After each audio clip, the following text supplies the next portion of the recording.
The most common issue with Cadillac key fobs is a dead battery. Cadillac fobs typically use a CR2032 coin cell battery. To fix this, use a flat tool to pry open the fob, replace the battery with the positive side up, and snap it shut. If replacing the battery doesn't work, your fob may need reprogramming. A simple method is to cycle the ignition, insert the key, turn it to on, then back to off 3 times, then press the lock and unlock buttons simultaneously. For newer 2023 and later models, try using the GM OnStar app for over-the-air reprogramming. Finally, check the car's antenna, usually near the rearview mirror, for damage or loose connections.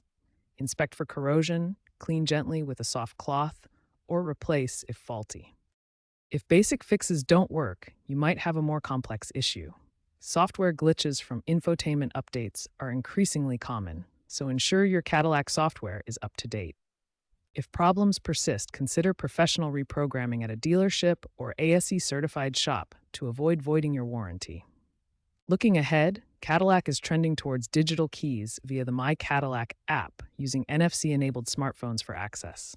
By 2030, app-based keys will likely be the norm. Environmental factors like extreme temperatures can also affect fob performance, so consider this. For advanced diagnostics, consult Cadillac service manuals or online forums like Reddit's Arsh Cadillac. Stay proactive with maintenance for a reliable keyless experience.